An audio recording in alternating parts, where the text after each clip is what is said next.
Hey, what's up mga bro? It's your boy Fragrance Lex. So today, I'll be giving my honest review as well as my full thoughts about the HSI afternoon swim.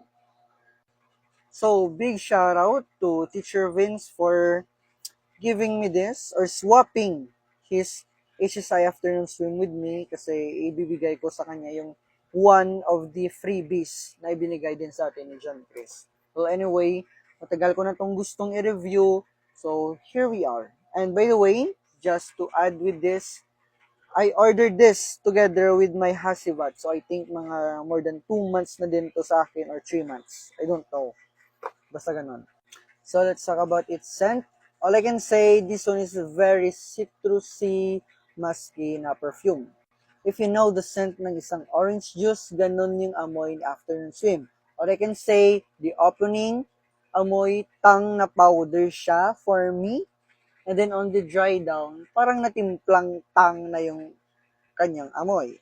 Or pwede rin siya makompare sa isang Zesto or whatever orange juice na naka-pouch, yung alam mo yung tinutusok ng maliit na puting straw, ganun yung amoy ni after swim, or afternoon swim rather. Performance, it only lasted for like 3 to 4 hours yung kanyang amoy. Maybe maximum of 5 kasi meron siyang skin scent pa rin, pero very subtle na.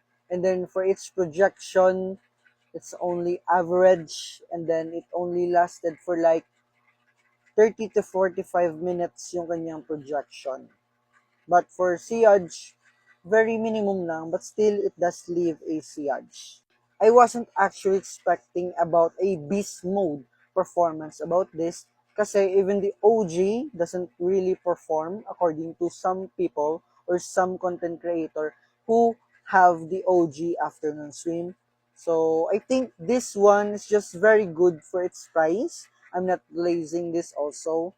But yeah, very acceptable for its price point. Do I like this? Yes, because it smells really sweet orange juice. I really like that.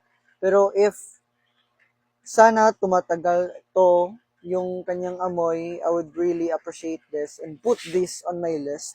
But still, very decent yung afternoon swim copy ng isang HSI. Again, I don't have the OG to compare. I only base this sa mga other reviews sa OG na mga content creator. But yeah, ganun yung experience ko with the HSI afternoon swim. Is it good for student? I would say yes if you are in a public school na sobrang mainit talaga. But if you want this to wear in airconized, well maybe, depending pa rin yun sa inyong taste and how you wear your perfumes. But yeah, both are goods. But I think this one is better for like heavy activities or very mainit na panahon kasi effective siya.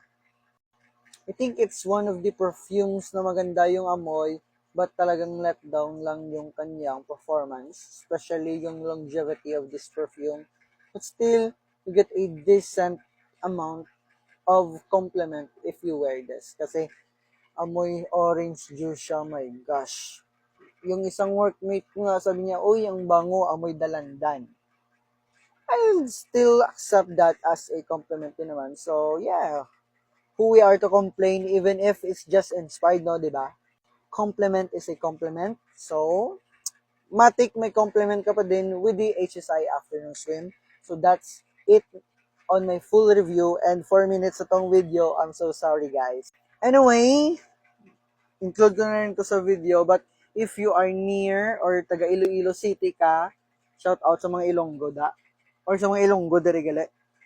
So, wala lang, gusto ko lang mag-open for trades on some of my perfumes. So, if you're interested, go check PM na ako. Ari mga perfumes. Yan. I'll be making a separate video about this.